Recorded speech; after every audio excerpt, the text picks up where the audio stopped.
저는 정민입니다. 올해 41살이죠. 결혼한 지 15년 만에 이혼 서류에 도장을 찍었습니다. 법원 복도를 걸어 나올 때 다리가 후들거렸어요. 15해라는 시간이 단 한 장의 종이로 끝나버렸다는 게 믿기지 않았습니다. 남편 도연은 40대 중반이에요. 건설회사 부장으로 일하면서 꽤 괜찮은 직장 생활을 해왔죠. 하지만 최근 몇 년간 그는 집에 거의 들어오지 않았어요. 돌아와도 저를 마주보지 않았고 말 한마디 건네지 않았습니다. 냉장고 문을 여는 소리, 현관문이 닫히는 소리만으로 그의 존재를 확인하는 날들이 이어졌어요. 처음엔 회사 일이 바쁜가 보다 싶었습니다. 승진을 앞두고 있다는 말을 들은 적도 있었으니까요. 그런데 시간이 지나면서 이상하다는 생각이 들기 시작했어요. 그는 점점 더 저를 피했고 눈빛은 싸늘해졌습니다. 제 안부를 묻지도 않았고 아들 이야기를 꺼내도 무덤덤했어요. 어느 날 문득 확신했습니다. 아, 이 사람에게 다른 여자가 생긴 거구나. 그렇지 않고서야 이렇게까지 냉정할 수가 있을까요? 저는 울면서 따져 물었어요. 도연은 아무 말도 하지 않다가 마침내 입을 열었습니다. 이혼하자. 그 한마디였어요. 이유도 설명도 없었습니다. 저는 항변했지만 소용없었어요. 그는 이미 모든 걸 정리한 상태였고 변호사를 통해 서류를 보내왔습니다. 결국 저는 도장을 찍을 수밖에 없었어요. 싸울 힘도 붙잡을 이유도 없었으니까요. 마지막 날 도연은 거실에 서서 저를 내려다봤습니다. 그의 표정엔 아무것도 없었어요. 그저 피곤해 보일 뿐이었습니다. 그는 바닥에 낡은 검은색 가방 하나를 던지듯 내려놓았어요. 이제 내 인생 살아. 그 말을 남기고 현관문을 나섰습니다. 뒤도 돌아보지 않았어요. 저는 그 자리에 주저앉아 한참을 울었습니다. 눈물이 마를 때쯤 거실 한가운데 놓인 가방이 눈에 들어왔어요. 먼지가 쌓인 듯 낡고 오래된 가방이었습니다. 이혼 선물이라도 되는 거야? 저는 비웃듯 중얼거렸어요. 그걸 열어볼 생각도 없었습니다. 꼴도 보기 싫어서 구석 장롱 안 깊숙이 처박아 두었어요. 다시는 꺼내지 않을 거라 생각했습니다. 그렇게 석 달이 흘렀습니다. 저는 혼자가 된 집에서 매일 멍하니 시간을 보냈어요. 아들은 학교에 있는 시간이 많았고 저는 텅 빈 아파트에서 혼자였습니다. 가끔 친구들이 전화를 걸어왔지만 받고 싶지 않았어요. 그저 조용히 아무 생각 없이 하루하루를 견뎠습니다. 아침에 일어나면 커피를 마시고 점심은 대충 때우고 저녁엔 텔레비전을 켜놓은 채 소파에 앉아 있었죠. 무엇을 보는지도 모른 채 그냥 시간이 지나가길 기다렸어요. 어느 날 저녁이었어요. 장롱 정리를 하다가 문득 그 가방이 눈에 들어왔습니다. 먼지가 소복이 쌓인 채 구석에 처박혀 있었죠. 왜 그랬는지 모르겠어요. 갑자기 그게 궁금해졌습니다. 도대체 뭐가 들어있길래 마지막에 저한테 이걸 남긴 걸까요? 그동안 열어볼 생각조차 하지 않았는데 그날따라 이상하게 신경이 쓰였어요. 손을 뻗어 가방을 꺼냈어요. 생각보다 무거웠습니다. 지퍼를 여는 순간 오래된 냄새가 코끝을 스쳤어요. 곰팡이 냄새와 묵은 종이 냄새가 섞인 듯한 느낌이었죠. 가방 안에는 낡은 사진 몇 장이 있었습니다. 우리가 신혼 때 찍은 사진이었죠. 바닷가에서 웃고 있는 도연과 제 모습이 낯설게 느껴졌어요. 언제 이렇게 행복했었나 싶었습니다. 사진 속 우리는 정말 행복해 보였거든요. 그 밑에는 오래된 노트가 하나 있었어요. 펼쳐보니 도연의 필체로 빼곡히 적힌 메모들이었습니다. 날짜와 금액, 그리고 무언가를 계산한 흔적들이 가득했어요. 2천만 원, 3천만 원, 500만 원. 숫자들이 끝없이 이어졌습니다. 무슨 내용인지 정확히는 알 수 없었지만 뭔가 심상치 않았어요. 도연이 이렇게 꼼꼼히 기록을 남길 사람이 아니었거든요. 그리고 가장 밑바닥에 두툼한 봉투 하나가 있었어요. 저는 손을 떨며 봉투를 열었습니다. 안에는 여러 장의 서류가 들어있었어요. 전 재산 정리 내역서, 대출 상환 증명서, 그리고 편지 한 장이었습니다. 서류들을 훑어보는데 손이 자꾸 떨렸어요. 편지 첫 문장을 읽는 순간 숨이 멎는 것 같았어요. 정민아, 너만은 이 사실을 몰랐으면 했다. 손이 떨렸습니다. 심장이 미친 듯이 뛰었어요. 편지를 계속 읽어 내려갔습니다. 한 글자 한 글자가 칼날처럼 제 가슴을 찔렀어요. 글씨가 흐려져 보였지만 억지로 눈을 부릅뜨고 읽었습니다. 지난 10년 나는 내 아버지 회사의 빚을 대신 갚고 있었다. 무슨 소리인지 이해가 안 됐어요. 아버지는 오래전에 돌아가셨습니다. 작은 건설 자재 회사를 운영하셨지만 큰 빚은 없다고 들었어요. 그런데 도연이 빚을 갚았다고요? 제가 모르는 사이에 이런 일이 있었다니 믿기지 않았습니다. 내 아버지가 남긴 채무를 막기 위해 내 명의로 대출을 받았고 그 빚을 갚느라 우리 결혼은 무너졌다. 눈앞이 캄캄해졌습니다. 편지를 쥔 손에 힘이 들어갔어요. 종이가 구겨졌지만 신경 쓸 겨를이 없었습니다. 눈물이 주르륵 흘러내렸어요. 바닥에 떨어진 눈물 자국이 편지 위로 번졌습니다. 그럼 내가 원망했던 게 다 오해였던 거야? 저는 그동안 도연을 얼마나 미워했던가요? 다른 여자가 생겼다고, 저를 사랑하지 않는다고, 무책임한 남자라고 생각했어요. 하지만 진실은 정반대였습니다. 그는 저를 위해 모든 걸 짊어지고 있었던 거예요. 혼자서 말이죠. 편지를 읽고 또 읽었습니다. 몇 번을 읽어도 믿기지 않았어요. 아버지가 돌아가신 후 어머니는 빚은 없다고 말씀하셨습니다. 저는 그 말을 그대로 믿었죠. 하지만 실상은 달랐던 거예요. 아버지 회사가 부도 직전까지 갔고 연대보증을 섰던 사람들이 줄줄이 파산했다는 사실을 도연은 알고 있었습니다. 그리고 그 빚이 결국 저희 가족에게로 넘어올 수밖에 없다는 것도요. 도연은 그걸 막기 위해 자신의 명의로 대출을 받았습니다. 아버지 회사 채권자들을 일일이 찾아다니며 빚을 갚았어요. 2억 원이 넘는 돈이었습니다. 편지에는 그 과정이 상세히 적혀 있었어요.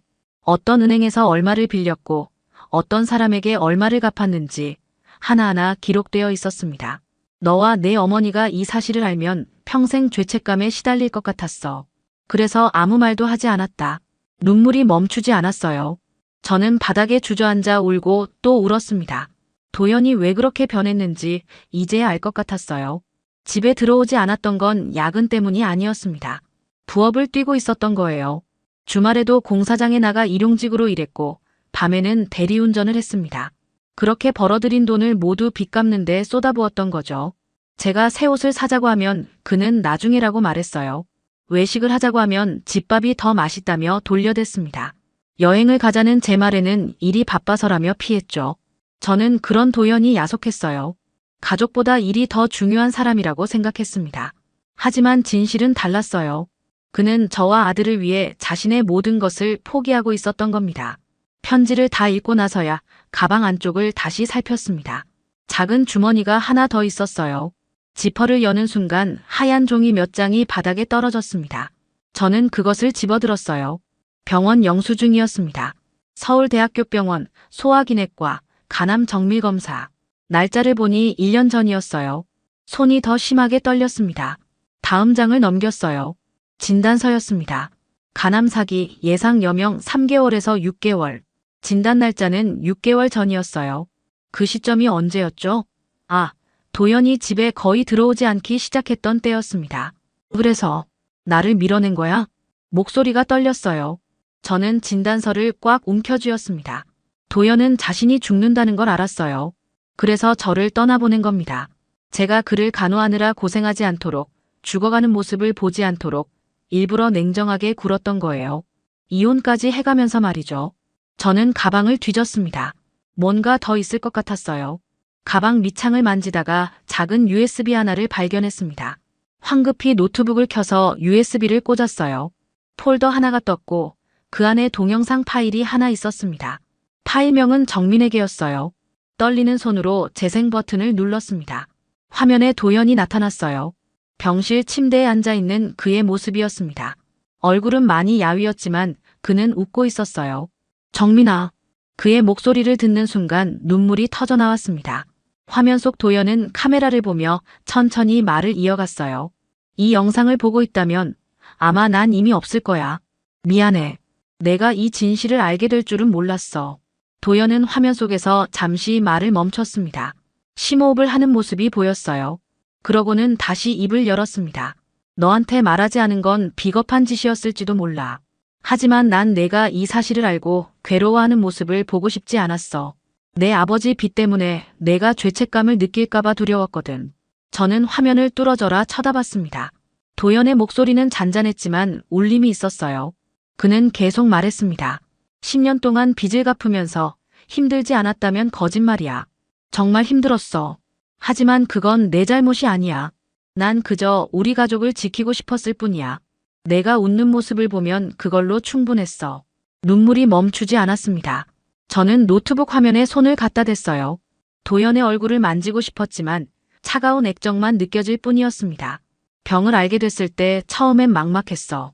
치료를 받으면 살 수 있을지도 모른다고 의사는 말했지. 하지만 치료비가 너무 많이 들었어. 남은 대출금을 다 갚고 나니 돈이 없었거든. 그래서 난 선택했어. 치료를 포기하고 남은 시간 동안 너와 아들을 위해 뭐라도 남기기로 말이야. 가슴이 미어졌습니다. 도연은 자신을 포기했던 거예요. 살 수 있는 기회가 있었는데도 저희를 위해 그 기회를 버렸던 겁니다. 이혼을 요구한 건 미안해. 하지만 그게 최선이라고 생각했어. 내가 죽으면 빚이 남아있을 수도 있잖아. 이혼을 하면 너한테는 그 빚이 가지 않아. 그리고 솔직히 말하면 난 내가 내 죽어가는 모습을 보는 게 싫었어. 너무 보기 흉할 것 같았거든. 도연은 쓸쓸하게 웃었습니다. 그 웃음이 너무 슬퍼 보였어요. 정민아, 널 사랑했어. 정말 많이 사랑했어. 우리가 처음 만났을 때부터 지금까지 단 한 번도 그 마음은 변하지 않았어. 마지막까지 너를 생각하면서 살았어. 그게 내 유일한 위안이었어. 저는 소리내어 울었습니다. 참을 수가 없었어요. 도연은 화면 속에서 손을 들어 눈물을 닦았습니다. 그도 울고 있었던 거예요. 내가 떠나도 너는 잘 살아줘. 아들이랑 행복하게 살아. 그게 내 마지막 소원이야. 그리고 미안해. 정말 미안해. 영상이 끝났습니다. 화면이 검게 변했어요. 저는 노트북을 껴안고 한참을 울었습니다. 목이 쉬도록 울었어요. 왜 진작 말하지 않았냐고, 왜 혼자 다 짊어졌냐고, 왜 저를 떠나보냈냐고 소리치고 싶었습니다. 한참을 울고 나서 정신을 차렸을 때 저는 봉투 속에 남은 서류들을 다시 펼쳤어요. 전 재산 정리 내역서에는 도연의 통장 잔액이 적혀 있었습니다. 800만 원. 그게 전부였어요. 15년 결혼 생활 동안 그가 남긴 전 재산이 겨우 800만 원이었습니다. 하지만 서류 맨 밑에 다른 종이가 하나 더 있었어요. 보험금 수령 안내서였습니다. 도연은 생명보험에 가입되어 있었고 수령자는 아들로 되어 있었어요. 보험금은 2억 원이었습니다. 도연은 마지막까지 우리를 생각했던 거예요. 종이를 내려놓고 다시 한번 편지를 펼쳤습니다. 편지 마지막 문장이 눈에 들어왔어요. 다음 생에는 꼭 다시 만나자. 그때는 내가 더 잘할게. 사랑해, 정민아. 이제야 진심을 알게 되다니.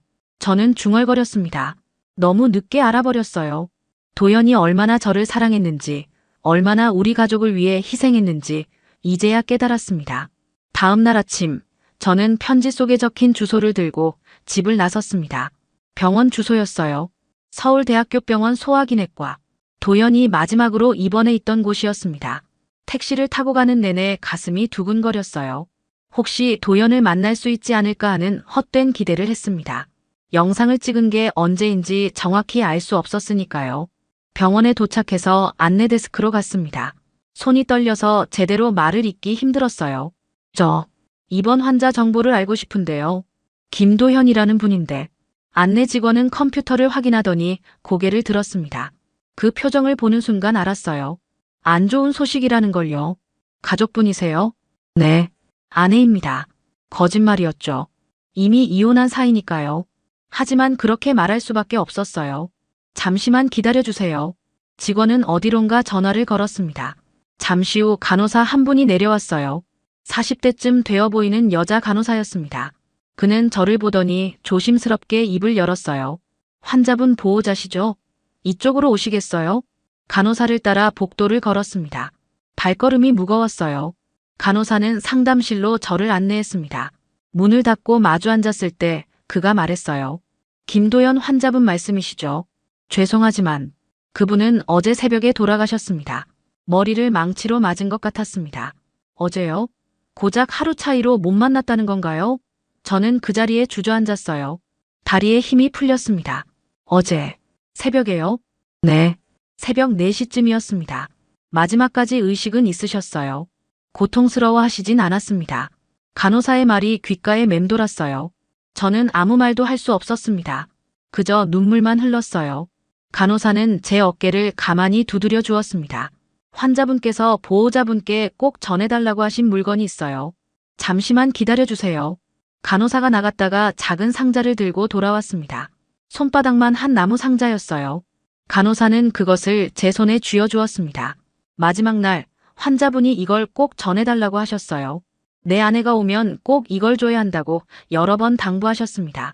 상자를 받아든 순간 눈물이 더 쏟아졌습니다. 도연은 마지막 순간까지 저를 생각했던 거예요. 제가 올 줄 알았던 걸까요? 아니면 언젠가는 진실을 알고 찾아올 거라 믿었던 걸까요? 환자분은 정말 좋은 분이셨어요. 아프신데도 항상 웃으시려고 하셨고, 저희 간호사들한테도 늘 고맙다고 하셨어요. 마지막까지 누군가를 원망하는 말씀은 한 번도 안 하셨습니다. 간호사의 말에 가슴이 더 아팠습니다. 도연다운 모습이었어요. 그는 항상 그런 사람이었습니다. 힘들어도 내색하지 않고 아파도 웃으려 했던 사람이었죠. 장례는 어제 오전에 화장하셨습니다. 환자분이 생전에 미리 다 준비해 두셨더라고요. 장례식도 하지 말고 조용히 보내달라고 하셨대요. 모든 게 끝나버렸습니다. 저는 작별 인사도 못했어요. 마지막 얼굴도 보지 못했습니다. 그저 이 작은 상자만 남았을 뿐이었어요. 여기서 잠깐 쉬다 가세요. 물 한 잔 가져다 드릴게요. 간호사가 나가고 혼자 남았습니다. 저는 떨리는 손으로 상자를 열었어요. 상자 안에는 2개의 결혼 반지가 있었습니다. 제 것과 도연의 것이었어요. 도연은 이혼하고도 반지를 버리지 않았던 겁니다. 반지 밑에는 통장 한 권이 있었어요. 통장을 펼쳐보니 예금주는 우리 아들 이름이었습니다. 잔액은 2억 원이었어요. 보험금이었던 거죠. 도연은 마지막까지 우리를 위해 준비했던 겁니다. 통장 사이에 작은 쪽지가 끼워져 있었어요. 도연의 글씨였습니다. 다음 생엔 다시 내 남편으로 태어나고 싶다. 저는 그 쪽지를 가슴에 꼭 안았습니다. 눈물이 옷깃을 적셨어요. 도연은 떠나면서도 저를 사랑한다고 말하고 있었습니다. 다음 생에도 만나고 싶다고 했어요. 하지만 저는 이번 생에서조차 제대로 사랑하지 못했습니다. 그를 의심했고 원망했고 미워하기까지 했어요. 상담실 창밖으로 비가 내리기 시작했습니다. 가을비였어요. 차갑고 쓸쓸한 빗줄기가 유리창을 타고 흘러내렸습니다. 저는 창밖을 바라보며 중얼거렸어요. 이젠 나도 당신을 용서할게. 무엇을 용서한다는 건지 스스로도 정확히 알 수 없었습니다. 도연이 저를 떠나보낸 것을 용서한다는 건지 아니면 진실을 숨긴 것을 용서한다는 건지요. 어쩌면 아무것도 용서할 게 없었는지도 몰라요. 도연은 잘못한 게 없었으니까요. 잘못한 건 저였습니다. 그를 이해하지 못하고 끝까지 믿어주지 못한 저였어요. 한참을 그렇게 앉아있다가 간호사가 가져다 준 물을 마시고 일어났습니다. 상자를 가방에 넣고 병원을 나섰어요. 빗속을 걸으며 집으로 향했습니다. 우산도 쓰지 않았어요. 그냥 비를 맞고 싶었습니다. 온몸이 젖어들었지만 신경 쓰이지 않았어요. 집에 도착했을 때는 온몸이 흠뻑 젖어 있었습니다. 옷을 갈아입고 거실 소파에 앉았어요.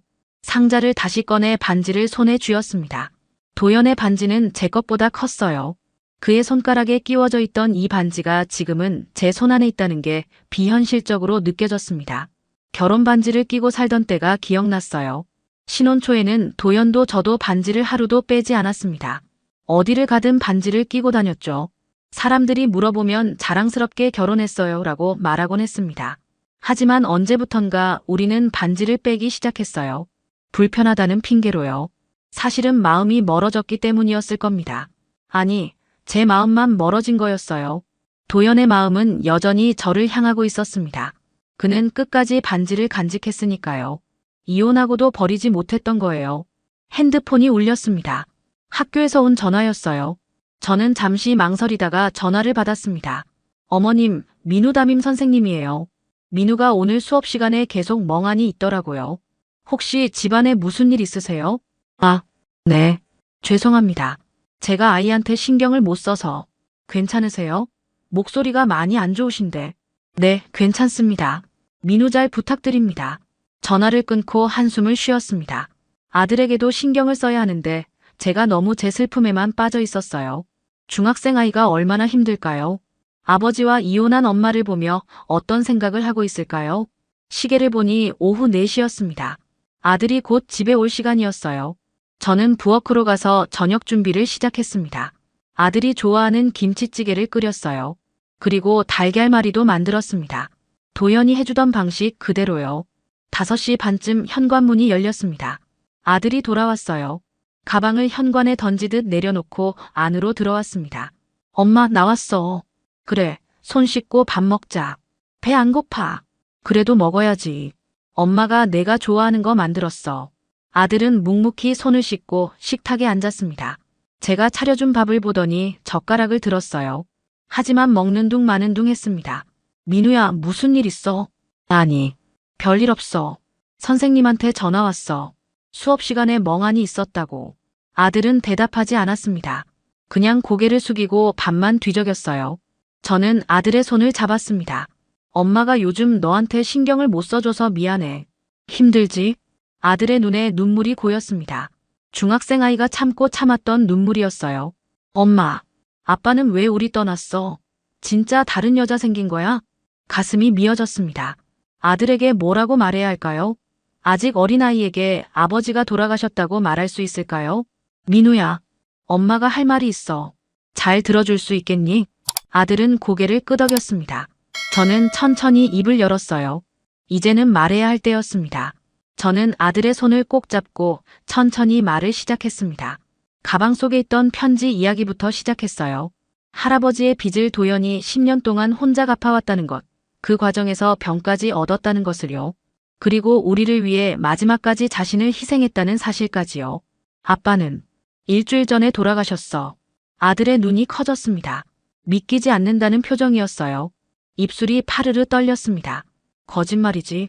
엄마, 거짓말이라고 해. 미안해, 민우야. 엄마도 늦게 알았어. 아빠는 우리가 슬퍼하는 걸 보고 싶지 않았나 봐. 아들은 식탁에 얼굴을 묻고 울기 시작했습니다. 어린아이처럼 엉엉 울었어요. 저는 아들의 등을 쓰다듬어 주었습니다. 함께 울었어요. 우리 모자는 한참을 그렇게 울었습니다. 울음이 잦아들었을 때 아들이 물었어요. 아빠, 어디 계셔? 납골당에 계셔. 민우야, 주말에 같이 갈까? 응, 가고 싶어. 저는 아들을 꼭 안아주었습니다. 작은 몸이 제 품에서 떨리고 있었어요. 얼마나 무서웠을까요? 아빠는 떠나고 엄마는 매일 울기만 하고 이 어린아이가 얼마나 불안했을까 싶었습니다. 민우야, 미안해. 엄마가 정신이 없어서 너한테 제대로 못해줬어. 괜찮아. 엄마도 힘들었잖아. 아들의 말에 눈물이 또 났습니다. 이렇게 착한 아이를 두고 도연은 떠났어요. 얼마나 마음이 아팠을까요? 주말이 되었습니다. 저는 아들과 함께 납골당으로 향했어요. 버스를 2번 갈아타고 도착한 곳은 조용한 산자락이었습니다. 아들은 제 손을 꼭 잡고 있었어요. 무서운지 자꾸 제 팔에 붙었습니다. 엄마, 여기야? 응, 여기야.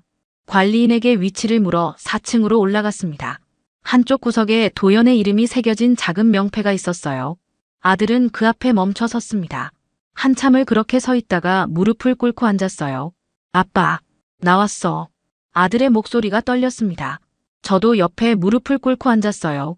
여보, 우리 왔어요. 민우도 데려왔어요. 아들은 가방에서 무언가를 꺼냈습니다. 작은 편지 봉투였어요. 언제 준비했는지 몰랐는데 아들이 직접 쓴 편지였습니다. 아빠, 이거 내가 썼어. 읽어줄게. 아들은 떨리는 손으로 편지를 펼쳤습니다. 아빠, 나 민우야. 아빠가 왜 우리 곁을 떠났는지 이제 알았어. 엄마한테 다 들었어. 아빠가 우리를 위해서 많이 힘들었다는 거, 아프셨다는 거 다 알았어. 아들의 목소리가 울먹였습니다. 아빠, 미안해. 나 아무것도 몰라서 미안해. 아빠가 집에 안 올 때 나 속상했어. 왜 엄마한테만 차갑게 하냐고 화도 났어. 근데 아빠는 우리를 지키려고 그랬던 거였구나. 편지를 읽는 아들의 눈에서 눈물이 떨어졌습니다. 종이 위에 눈물 자국이 생겼어요. 아빠, 나 이제 엄마 잘 지킬게. 내가 이제 우리 집 기둥이 될게. 아빠가 못다한 일 내가 할게. 그러니까 아빠는 편히 쉬어. 사랑해, 아빠. 아들은 편지를 접어서 명패 앞에 조심스럽게 놓았습니다. 그리고 두 손을 모아 절을 했어요. 저도 함께 절했습니다. 한참을 그렇게 있다가 일어났습니다. 아들이 제 손을 잡았어요. 엄마, 아빠 보고 싶어. 나도 보고 싶어. 우리는 손을 잡고 납골당을 나왔습니다. 밖은 화창했어요. 가을 햇살이 따사로웠습니다. 아들이 말했어요. 엄마, 우리 잘 살자. 아빠가 바라는 거 그거잖아. 그래, 잘 살자. 버스 정류장으로 걸어가는 길, 아들은 계속 제 손을 놓지 않았습니다. 작지만 단단한 손이었어요. 이 아이가 이렇게 컸구나 싶었습니다. 도연이 지키려 했던 아이가 이제는 저를 지키겠다고 하네요. 버스를 기다리며 아들이 물었습니다. 엄마, 아빠 기일 되면 매년 같이 오자. 그럼 당연하지. 그리고 아빠 생신 때도 와야지. 아빠 좋아하시던 음식 가져와서. 그래, 그러자. 버스가 왔습니다. 우리는 나란히 앉았어요. 창밖으로 풍경이 지나갔습니다. 아들은 제 어깨에 머리를 기댔어요. 피곤한지 곧 잠이 들었습니다. 그로부터 석 달이 지났습니다. 어느덧 봄이 왔어요. 창밖으로 벚꽃이 흩날리는 게 보였습니다. 겨울이 지나고 봄이 오듯 제 마음에도 조금씩 따스함이 찾아왔어요. 도연을 잃은 슬픔은 여전했지만 이제는 그 슬픔과 함께 살아가는 법을 배우고 있었습니다. 오늘 아침 아들이 일찍 일어났어요. 학교 가기 전에 저와 함께 아침을 먹겠다며 식탁에 앉았습니다. 저는 아들이 좋아하는 음식을 준비했어요. 김치찌개와 달걀말이, 그리고 고등어구이까지요. 모두 도연이 좋아하던 메뉴이기도 했습니다. 엄마, 맛있다. 아들은 밥을 한 숟갈 크게 떠서 입에 넣었습니다. 목이 좋았어요. 이렇게 잘 먹는 모습을 보면 저절로 미소가 지어졌습니다. 많이 먹어.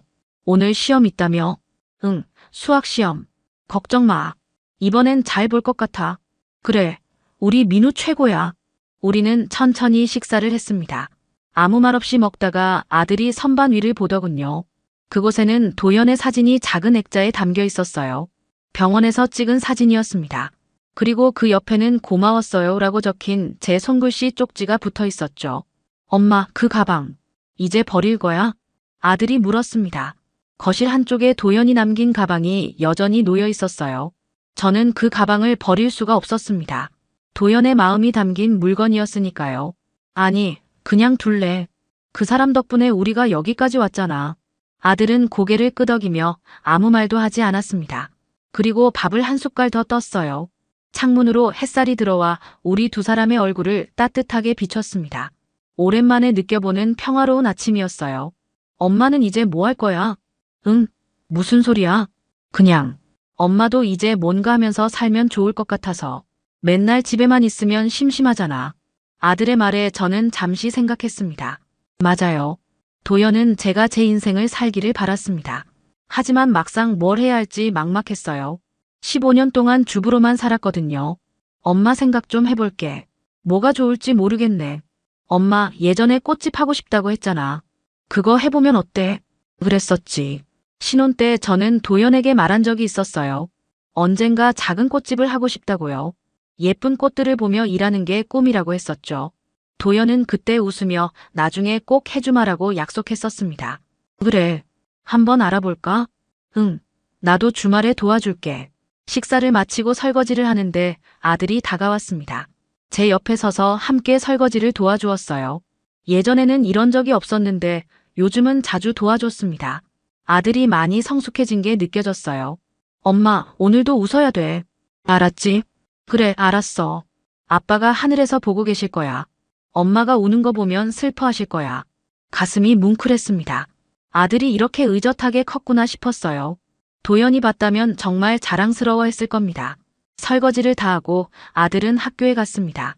저는 혼자 거실에 앉아 커피를 마셨어요.